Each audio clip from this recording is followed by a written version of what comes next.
Shalom semuanya. Sebelum kita mendengarkan firman Allah, saya mengajak saudaraku sekalian semua untuk masuk di dalam doa. Kami mengucap syukur dan terima kasih pada pagi hari ini diberikan kesempatan untuk menikmati ibadah. Siapkan hati kami, biar pikiran kami Tuhan kuasai. Biar kami sungguh-sungguh bisa fokus, sungguh-sungguh mendengarkan firman-Mu, menikmati firman-Mu. Dan pulang dengan kemenangan, sukacita, damai sejahtera. Engkau urapi hamba-Mu dengan kuat kuasa Roh-Mu. Sembunyikan hamba di belakang salib-Mu. Biar Roh Kudus yang mengambil alih, Roh Kudus yang berbicara, Roh hikmat dari Allah turun ke atas hamba-Mu. Dalam nama Yesus Kristus. Hamba yang tidak ada apa-apanya ini mohon urapan-Mu. Dalam nama Yesus, kuasai ruangan ini. Dalam nama Yesus, kami semua akan diberkati. Dalam nama Yesus, kami alaskan doa sembahyang ini. Amin. Shalom saudaraku sekalian. Shalom juga untuk yang ibadah online di rumah. Harapan saya pada pagi hari ini tidak ada yang datang dalam keadaan lemas. Atau datang dalam keadaan tidak fokus. Apalagi jangan ketiduran, ya. Kalau yang ketiduran saya akan turun dan saya suruh dia gantikan. Pasti dia lebih semangat, amin. Nah saudaraku sekalian, hari ini adalah hari pertama bulan Desember. Ya. Bulan Desember disebut oleh semua orang bulan Natal. Ya. Bulan yang sangat bersejarah. Ya. Kita kalau saudara perhatikan, waktu itu kita masuk tahun 2024, tahu-tahu sekarang bulan terakhir tahun 2024. Nah saudaraku sekalian kalau perhatikan, kenapa disebut bulan Natal? Karena begitu masuk bulan Desember, di mall, di toko-toko, di rumah-rumah, di mana saja, termasuk di gereja, akan dihias atau sudah dihias, dekorasi dan pohon-pohon Natal. Benar apa benar?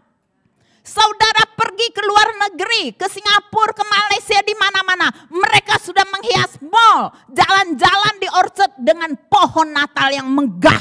Sekalipun mereka tidak mengenal Tuhan, tapi mereka percaya bahwa Yesus lahir di bulan Natal. Nah, itu luar biasanya. Kelahiran Yesus membuat dunia ada yang namanya Natal. Nah saya katakan Natal bukan menjadi istimewa kalau tanpa kelahiran Yesus. Amin. Yang membuat Natal jadi istimewa itu karena peran utamanya ada di dalam Yesus. Kok nggak ada suara? Karena Yesus adalah Sang Raja Natal. Katakan bersama-sama, Yesus Sang Raja Natal. 1, 2, 3. Nah kita sambut tahun ini Raja Natal kita dengan hati yang penuh pengucapan syukur. Dengan hati yang penuh sukacita. Ya bulan ini kita tahu gereja kita juga akan merayakan. Mari kita siapkan hati kita.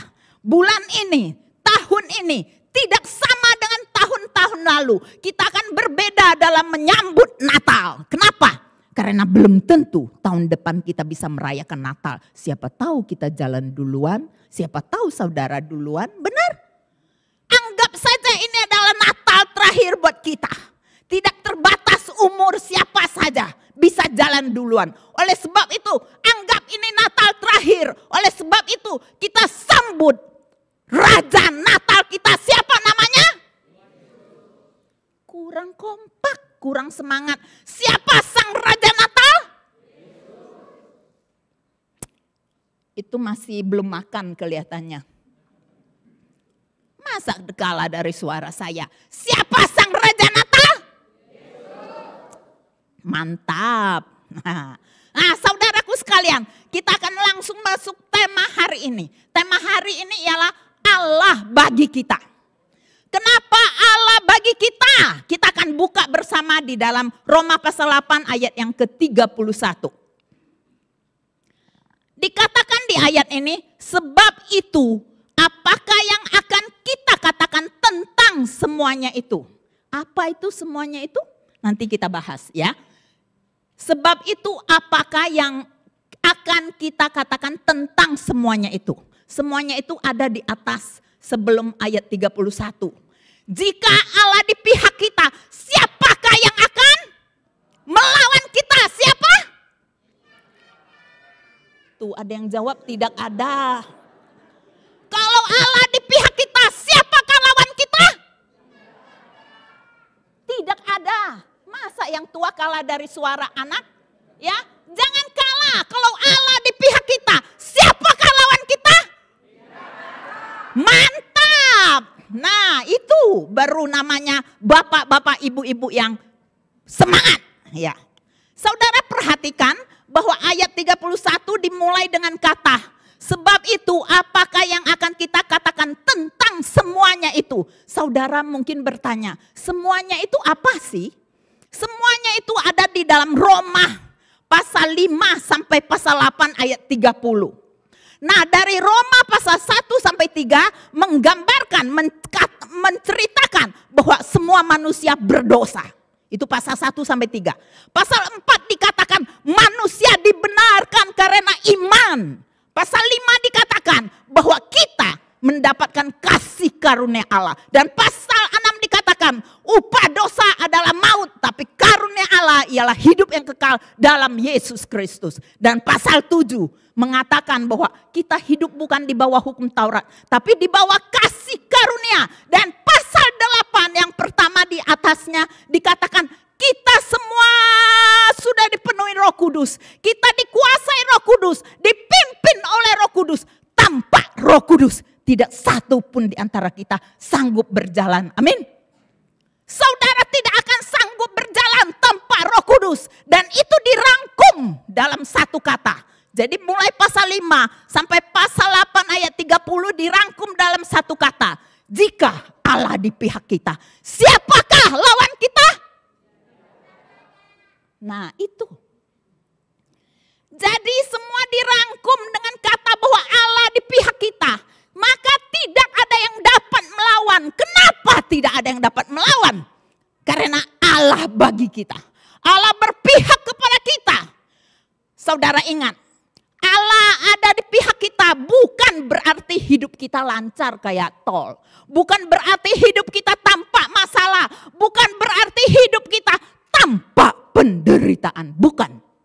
Waktu Paulus menulis Roma, Paulus dalam keadaan mengalami penderitaan. Dia belum lepas dari yang namanya duri dalam daging. Paulus dalam penderitaan, disiksa orang, ditangkap orang. Dan akhirnya di penjara. Paulus dalam mengalami banyak masalah dan persoalan. Tapi Paulus berkata, kalau Allah di pihak kita, dia tidak takut. Dia percaya ada Allah di pihak saya, maka saya tidak akan jatuh, tapi saya akan keluar sebagai pemenang. Ayat ini indah sekali. Jadi kalau Allah di pihak kita, ingat, jangan takut, masalah boleh datang, sakit boleh datang, tapi percayalah, tidak dapat mematahkan kita, tidak dapat menggagalkan rencana Allah dalam penyelamatan untuk keselamatan kita. Jadi yang ke atas itu adalah tentang bagaimana Allah menyelamatkan kita. Kita diselamatkan karena iman, kita diselamatkan karena kasih karunia. Kita diselamatkan karena Allah mengasihi kita dan Allah di pihak kita. Jadi kita tinggal diam, jangan takut. Allah akan berperang untuk kita dan kita pastikan akan keluar sebagai pemenang. Untuk anak-anak, ya saya akan nyebrang kepada anak-anak. Ini anak-anak mana ya? Anak-anak, dikatakan Allah di pihak kita. Saya kasih gambaran ialah pada saat Daud melawan Goliat. Pertanyaan Nainai, ya cucu saya panggilnya Nainai. Pertanyaan Nainai, pada saat Daud melawan Goliat, Allah di pihak siapa? Oh, Allah di pihak Daud. Pertanyaan satu lagi, kenapa Daud bisa menang?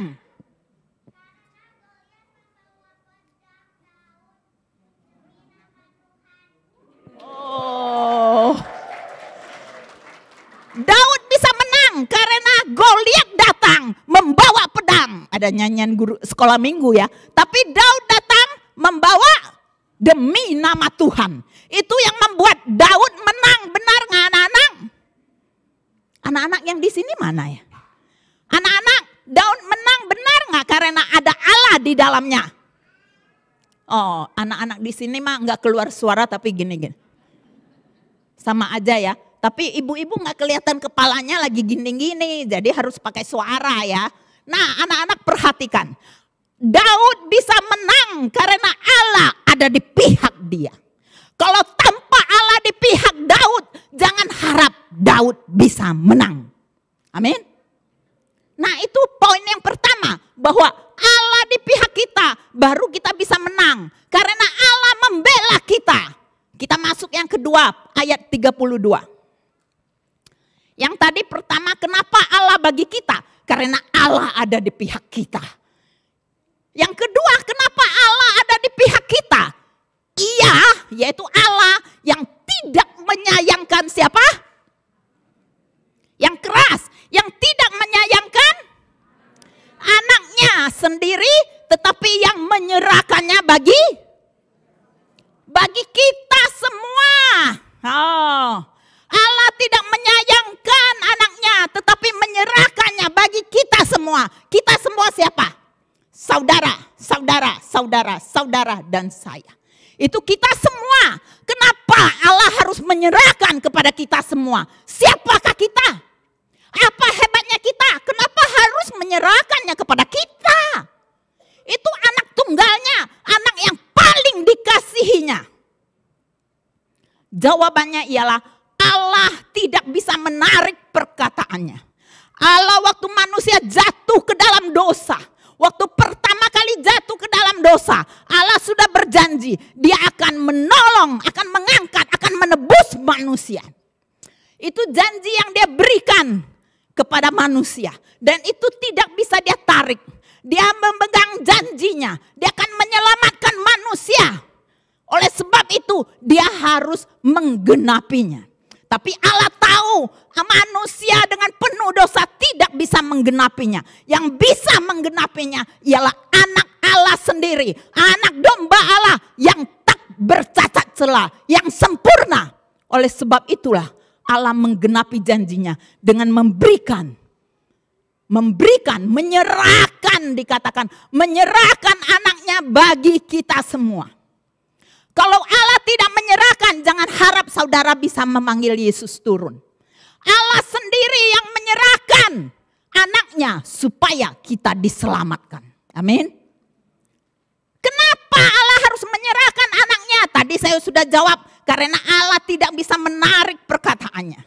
Allah mengasihi kita, oleh sebab itu dia berikan anaknya. Pertanyaan saya satu lagi. Anak-anak perhatikan ini untuk anak-anak. Allah kita Yesus Kristus, Allah yang berdaulat, empunya kerajaan surga, kemuliaan ada padanya. Tapi dia lahir di dunia, lahir di mana? Ya, yang keras. Lahir di mana? Kandang binatang, ya. Dia lahir di kandang binatang, tidak dikatakan di kandang kuda. Tidak, soalnya kuda berisik. Nanti kalau Yesus lagi tidur kuda nih, kaget dia. Tapi di domba, kenapa di kandang domba? Saya lebih yakin kalau di kandang domba. Karena domba menggambarkan kita domba-dombanya. Dan domba tuh baik, lemah lembut. Jadi tadi gambarnya Yesus didampingi oleh domba-domba. Ya. Tapi saudara, anak-anak sekalian perhatikan. Yesus, Allah yang mulia, lahir di kandang binatang. Kandang yang bau. Bau gak? Ya pinter. Kalau jawab enggak bau, saya suruh sekarang ke kandang binatang.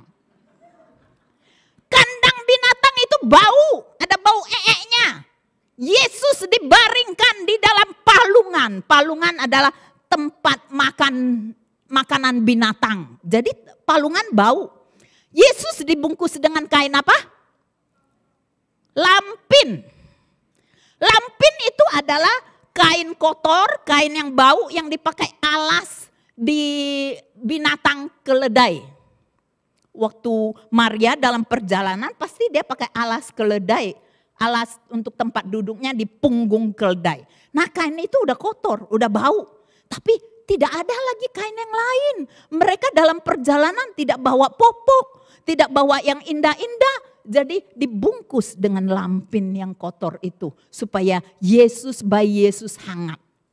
Nah anak-anak, saya mau bertanya satu lagi. Di sini ada anak-anak yang waktu lahir di kandang binatang? Tidak ada. Karena anak-anak disayang oleh orang tua. Orang tua berusaha menyiapkan yang terbaik untuk anak-anak. Dikasih kasur yang empuk, ya. Dikasih AC, dikasih susu, dijaga, dilindungi. Anak-anak disayang, tapi kenapa bayi Yesus harus menderita? Kenapa bayi Yesus harus lahir di kandang yang bau itu? Hah? Kenapa tidak di bintang 5, hotel bintang 5? Bukankah kandang binatang bau? Itulah gambaran betapa kotornya manusia. Kandang binatang, palungan, pelampin semuanya bau. Tapi Yesus mau lahir di sana. Karena itu adalah hati manusia. Hidup manusia, hati kita, hidup kita tidak lebih bersih dari kandang binatang. Sebelum kita mengenal Yesus, kita adalah orang-orang yang kotor. Orang-orang yang najis. Orang-orang yang tidak layak. Tapi Yesus angkat kita. Layakkan kita. Dia tolong kita, dia tebus kita. Dia mati untuk kita, lahir untuk kita. Di sini ada nggak orang tua yang dari anaknya lahir sudah direncanakan. Ini anak lahir untuk nanti dia harus mati. Ada yang rencana gitu? Enggak ada. Disayang yang ada. Tapi Yesus dari dia lahir, bahkan sebelum lahir sudah direncanakan dia akan lahir untuk mati. Satu-satunya manusia yang lahir untuk mati. Dan matinya bukan karena dosanya, tapi karena dosa saudara dan dosa saya. Allah kita penuh kasih. Dia memberikan yang terbaik. Dia memberikan yang terbaik. Kalau dia sudah berikan yang terbaik, mana mungkin dia tidak mengaruniakan segala sesuatu kepada kita bersama-sama dengan dia. Segala sesuatu yang bermanfaat untuk keselamatan Allah berikan kepada kita. Allah memberikan yang terbaik, bukan yang jelek. Allah Maha Besar memberikan yang terbaik kepada sasaran yang terbesar, yaitu seluruh umat manusia di dalam dunia ini. Kalau tanpa Yesus saudara, pasti apa? Hidup maksud saya. Pasti mati. Kenapa? Karena upah dosa adalah maut. Upah dosa adalah maut. Tapi Yesus datang untuk melepaskan kita dari upah dosa maut itu. Dia membawa kita kepada hidup yang kekal. Dia memberikan yang terbaik bagi kita. Bukan karena kita baik. Bukan karena kita layak. Tapi karena anugerahnya, kasihnya kepada kita. Pernahkah kita berterima kasih? Kalau kita bisa berterima kasih, maka saudara tidak akan pernah pengen bolos untuk ibadah. Karena kita tahu betapa besar kasih Allah kepada kita. Maka kita tidak mau bolos untuk ibadah. Oh, seminggu sekali aja ibadah. Kalau saudara hitung 1 tahun berapa minggu? Hah? 52. Maka diperkirakan dalam setahun 365 hari kita hanya memberikan 4 hari full untuk Tuhan. Itu pun kalau saudara ibadahnya 2 jam. Kita berea jarang 2 jam, kebanyakan 1,5 jam. Nah kalau saudara tiap minggu dan tak pernah bolos hanya berikan 4 hari. Itu pun kalau saudara datang dengar ibadah, dengar firman Tuhan dengan sungguh-sungguh. Tapi kalau saudara datang hanya membawa tidur di tempat ini, maka tidak ada 4 hari. Jadi saudaraku sekalian, kalau saudara tahu Allah begitu mengasihi mengasihi kita, memberikan yang terbaik untuk kita. Kenapa kita tidak memberikan yang terbaik? Waktu ibadah kita datang dengan segenap hati, dengan sungguh hati. Amin. Aminnya belum semua. Mau sungguh-sungguh datang untuk ibadah mulai sekarang? Amin. Aminnya lumayan walaupun belum semua. Nah, saudaraku sekalian, marilah mulai sekarang kita mau memberikan yang terbaik untuk Tuhan. Karena kita tahu tanpa Tuhan kita ini bukan siapa-siapa. Ya, kita lanjut. Kita lihat Roma 8 ayat 33. Dikatakan kalau Allah bagi kita. Tadi Allah bagi kita yang pertama, Allah di pihak kita. Yang kedua apa? Allah menyerahkan anaknya, dan ini yang ketiga. Kalau Allah bagi kita, siapakah yang dapat menggugat kita? Siapakah yang akan menghukum kita? Ya, saya katakan siapa yang dapat menggugat kita, karena kita adalah orang-orang pilihan Allah. Karena yang membenarkan kita adalah Yesus Kristus. Allah yang membenarkan kita, Kristus yang membenarkan kita. Jadi kalau Allah yang maha tinggi, hakim yang tertinggi sudah membenarkan kita, siapa yang dapat menghukum kita? Dia kan hakim tertinggi. Yesus hakim tertinggi. Kalau dia putuskan, saudara tidak usah dihukum. Titik, tidak usah dihukum. Berarti kita bebas. Ya, kita bebas bukan karena kita baik. Kita bebas karena pengorbanan Yesus di atas kayu salib. Ya. Sekarang saya sudah bebas. Kita enak nyanyi. Enggak enak buat Yesus. Yesus menderita, sangat menderita. Coba kita renungkan bagaimana kasihnya buat kita. Pernahkah kita bersyukur bahwa saya tidak dihukum lagi. Saya tidak digugat orang. Seringkali iblis menggugat kita. Iblis ingin berkata, hei kamu orang berdosa. Iblis tuh ada di dekat kita. Kenapa? Saudara ingat. Waktu iblis jatuh ke dalam dosa dibuang kemana? Ke bumi. Waktu manusia jatuh ke dalam dosa dibuang kemana? Bumi. Jadi kita sama iblis sebetulnya sama-sama di dalam Nusa Kambangan. Di bumi sama satu tempat dengan iblis. Yang bisa melepaskan kita dari Nusa Kambangan. Yang bisa melepaskan kita dari belenggu dosa. Yang bisa menebus kita hanya siapa? Yesus Kristus. Pernahkah kita menghargai pengorbanan Yesus? Atau kita biasa-biasa saja? Karena toh kita udah biasa datang ibadah, udah jadi orang Kristen. Saya katakan jangan jadi orang Kristen KTP. Kalau jadi orang Kristen KTP, nanti waktu Yesus datang kedua kali, maka KTP-nya yang terbang naik. Orangnya mah ketinggalan. Saudara tahu kita ini di akhir zaman. Kita akan masuk tahun 2025. Ada yang tahu nggak? 2025 ada kepastian nggak? Tidak ada. 2025 tidak ada yang berani pastikan itu lebih baik. 2025 tidak ada kepastian, tapi ada satu yang pasti, yaitu ketidakpastian itu pasti. Tapi kalau kita percaya kepada Yesus, keselamatan itu pasti. Keselamatan itu pasti. Karena setiap orang yang percaya kepadanya, diangkatnya menjadi ahli waris. Diangkatnya, diadopsi menjadi anak-anak Allah. Tepuk dada, aku anak Allah.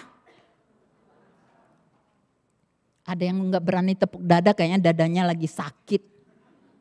Ada yang sakit dadanya? Kalau nggak sakit, tepuk dada, aku anak Allah. Amin. Kalau saudara percaya saudara anak Allah, maka saudara akan menerima kerajaan surga. Amin. Waktu saya udah habis. Kalau belum habis, saya katakan kerajaan surga. Ya, setiap kita yang percaya akan masuk ke dalam kerajaan surga. Saya pernah membayangkan di dalam dunia ini kita tinggal dalam dunia ini disebut kita ini warga kerajaan Indonesia. Ya, saya pernah tanya kepada cucu saya, Nise nalijen, cucu saya bisa ngomong, wase Congkuojen. Saya bilang, Congkuo itu hanya mulut. Coba ke Congkuo nggak ada yang ngaku. Kita ke Congkuo mereka nggak akan ngaku, mereka ngomong Nise Ingniren. Kalau kita di sini, kita ketemu dengan orang pribumi asli. Kita berkata, aku orang Indonesia. Maka mereka berkata apa? Kamu orang Cina. Saya waktu masih umur belasan, saya sering dipanggil, hei Amoy, Amoy, Amoy. Kita tidak diaku di sini maupun di sana. Tapi di kerajaan surga. Kita diaku oleh Yesus. Di kerajaan surga tidak ada beda bangsa, suku, dan negara. Tidak ditanya kamu dari suku apa? Madura. Itu ada orang Madura. Kamu suku apa? Jawa. Tidak ditanya. Yang ada ialah kita satu bahasa. Di surga kita pakai bahasa apa? Hah? Ada yang tahu? Bahasa apa? Bahasa Jawa. Kok di surga berbagai bahasa, saya rasa kita di surga bingung. Ketemu orang Sumatera, lu mau kemana? Kenapa ada di sini? Orang Sumatera. Ketemu orang yang kayak saya Toto, lu tuh nih Toci kone, lu tuh nih boteng kene. Nah, ketemu orang Hokkien, niat sinali. Libek hitalu. Nah, itu orang Hokkien. Ya. Ketemu orang Padang, udah lama tak bersuo, sekali bersuo di kandang kudu.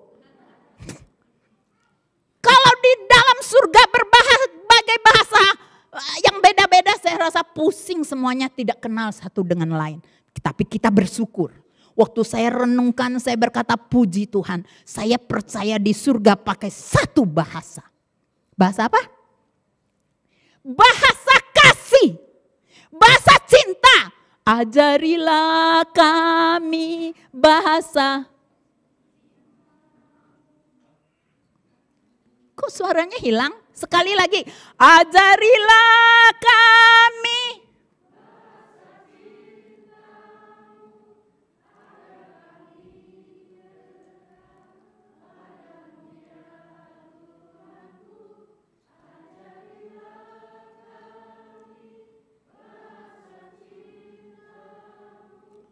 Agar kami dekat padamu. Haleluya, beri kemuliaan untuk Yesus. Di surga saudara tidak usah pusing, cuma satu bahasa. Bahasa cinta. Jadi mulai sekarang kalau pulang belajar lagu Ajarilah kami, itu aja ya. Nanti kalau di surga ketemu langsung halo ajarilah kami. Asik kan? Kita kumpul di surga, bersuka cita di dalam surga tanpa pandang suku dan bahasa. Ya, saya kalau ngomong bahasa, saya kadang-kadang merasa sulit. Ya, saya ngajar cucu saya bahasa Teochew, saya orang Teochew, tapi dia merasa susah untuk mengerti. Saya ajar bahasa Mandarin, dia kadang lebih pinter dari saya. Ya, sebab sekarang mereka sudah belajar Mandarin, kadang mereka lebih pinter. Kenapa? Karena mereka pakai pinyin. Jadi mereka ada nada 1, 2, dan 3, dan 4. Tapi kalau kita yang sudah tua gini, kita ngomong tuh adalah bahasa ibu. Bahasa sehari-hari tanpa nada. Nadanya memang kita tahu, tapi kita tidak memperhatikan dengan sungguh-sungguh. Tapi Allah mengasihi kita tanpa memandang nada suara kita. Saudara mau suara 1, suara 7. Allah tetap mengasihi saudara. Amin. Oleh sebab itu kita bersyukur. Kita lanjut terakhir ayat 34. Kristus Yesus yang telah mati. Ya, kenapa Allah bagi kita? Karena dia Yesus Kristus telah mati. Bahkan lebih lagi apa? Telah bangkit dan duduk di sebelah kanan Allah Bapa yang malah menjadi apa? Pembela kita. Jadi Allah bagi kita karena Yesus yang telah lahir dan mati bagi kita. Tapi kalau Yesus hanya lahir dan mati, maka saudara jangan percaya kepada Yesus. Saya juga nggak mau percaya kepada Yesus. Kenapa? Karena kalau Yesus hanya lahir dan mati, sama dengan kita. Kita semua tuh lahir dan mati. Tapi dikatakan apa? Bahkan lebih lagi dia yang keras, dia enggak semuanya yakin dia bangkit. Bahkan lebih lagi dia, nah gitu dong, dia lebih dari kita, dia bangkit, dia tidak mati, maut tidak berkuasa atas Yesus, dia bangkit, dia duduk di sebelah kanan Allah Bapa, setara dengan Allah, dia sama dengan Allah, tapi dia tidak menganggap dirinya setara dengan Allah, tidak menganggap haknya harus dipertahankan, melainkan dia mengosongkan dirinya, merendahkan diri, jadi manusia, jadi hamba. Kenapa dia harus jadi manusia? Karena yang jatuh ke dalam dosa adalah manusia, bukan binatang. Jadi yang harus menebus adalah manusia yang sempurna. Kita bersyukur ya. Karena Allah kita mati bagi kita satu kali untuk selamanya. Kita tidak usah tiap tahun rebutan dengan orang beli domba, pencit domba untuk tebus dosa. Rebutan kalau kita pakai domba untuk tebus dosa. Domba bisa naik terus harganya. Harganya bisa naik rebutan. Jadi kita bersyukur Allah tahu bahwa kita tidak perlu mengandalkan binatang. Dia datang, dia jadi manusia. Tebus kita semua, amin. Bahkan lebih lagi, bukan hanya setara dengan Allah, tapi dia menjadi pembela kita. Pembela kita. Dia membela kita tiap kali iblis mau mendakwa kita. Maka Yesus berkata, akulah pembela anak-anakku. Mereka menang karena aku telah mati bagi mereka. Tutup ayat 30. Ya. Ayat 35. Langsung ke ayat 35, langsung ke 39 bagian B. Tolong. Ya. Ya. Siapakah yang akan memisahkan kita dari kasih Kristus? Penindasankah? Penderitaankah? Kesesakankah? Kelaparankah? Ketelanjangankah? Bahayakah? Atau pedang? Semuanya itu tidak dapat memisahkan kita dari kasih Kristus. Jawabannya di 39, tidak akan dapat memisahkan kita dari kasih Allah yang ada dalam Kristus Yesus Tuhan kita. Jadi penderitaan apapun datang menimpa kita, kita mau katakan tidak dapat memisahkan saya dari kasih Kristus. Karena Yesus sudah berjanji menjamin, menyelamatkan saya, membawa saya masuk ke dalam kerajaan surga. Yesus datang dengan satu tujuan, memindahkan kita dari kerajaan gelap kepada kerajaan terangnya yang ajaib. Dari kerajaan dunia kepada kerajaan surga. Amin. Saya takut waktunya sampai diplototin. Yuk kita tutup dalam doa. Saya undang semuanya bangkit berdiri sebelum saya serahkan kepada Pak Lukas masuk dalam perjamuan kudus. Kami mengucap syukur dan terima kasih karena Allah bagi kami. Allah mati bagi kami, Allah datang bagi kami, Allah hidup karena kami. Allah sangat mengasihi kami, kami mengucap syukur. Biar semua apapun yang terjadi dalam kehidupan kami, selama kami masih hidup, kami tahu tidak ada satu orang pun yang bisa lepas dari masalah, persoalan dan penderitaan. Tidak ada. Tapi bersama Tuhan, kami akan keluar sebagai pemenang. Dalam nama Yesus kami alaskan doa sembahyang ini. Bersama-sama kita katakan amin.